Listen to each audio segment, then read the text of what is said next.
What needs to happen, I think, in Jamaican dancehall culture and more broadly in Jamaican society is for more people to really examine these Old Testament laws and recognize that they have absolutely no currency in the 21st century.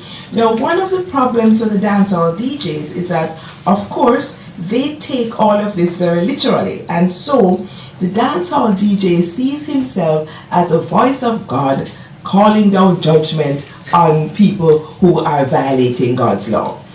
Now, it is true that there are spaces that are opening up in Jamaican society for us to critique this discourse. The religious, homophobic DJ, this Old Testament prophet of doom, is not an image that has full currency in Jamaica today. Many people outside of Jamaica don't know that we do have a gay lesbian activist group in Jamaica, JFLAG, the Jamaican Forum for Lesbians, All Sexuals and Gays. And in a completely ironic turn, our local gay rights group has been hitting out against the international gay rights activists for demeaning Jamaican society and for fighting a campaign to boycott Jamaica. The local gay rights group is saying, we are Jamaicans, and when you attack Jamaica, you attack us. Now, people find this very hard to understand. How could a local gay rights group not want to be given support from an international gay rights group? It's the same problem of contested communities. Communities defining themselves in terms of who belongs inside and who is seen as outside. So it is true that JFLAG was established largely through the activities of Jamaicans who had migrated to North America, who had access to a different model of identity than seemed feasible in Jamaica. And so that movement from outside in helped to establish a gay rights movement in Jamaica. But it doesn't mean that there is a kind of seamless interface between local and global, so that people, gay rights activists in Jamaica, and I want to reinforce this point because it might seem so unbelievable, have actually said, if you boycott Red Stripe Bear, if you boycott Jamaica, if you say don't go to Jamaica, you're going to hurt us because we are Jamaica too. So in Jamaica, there's a broad spectrum of opinion.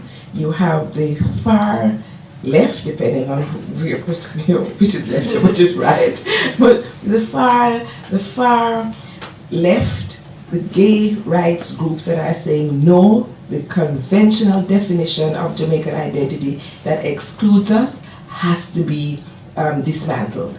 The far right, you have the fundamentalist Christians, and it's interesting that the fundamentalist Christians and the DJs are one on this, even though the fundamentalist Christians are going to reject the sexual identity that comes out of heterosexual manifestations in dancehall culture that are seen as very loose. So you're going to get the fundamentalist Christians are going to align themselves with the DJ culture around homosexuality, but they're going to distance themselves from dancehall culture around excessive displays of sexuality in the dancehalls. Songs like Vibes Cartel's Rompin' Shop, which are very proper high school principal dismissed as vulgarity.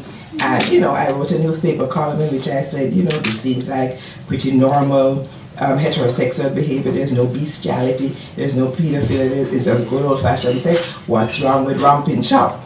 And so you get this spectrum of opinions where there are people in Jamaica who will say, yes, it's okay for gay people to enjoy their lifestyle, but do not come to my classroom and tell my children that the gay family is one of the many options for family. They're going to say, no, family is mother, father, child. So you're going to get modes, a spectrum of opinions. Jamaican society, then, I propose, is in transformation.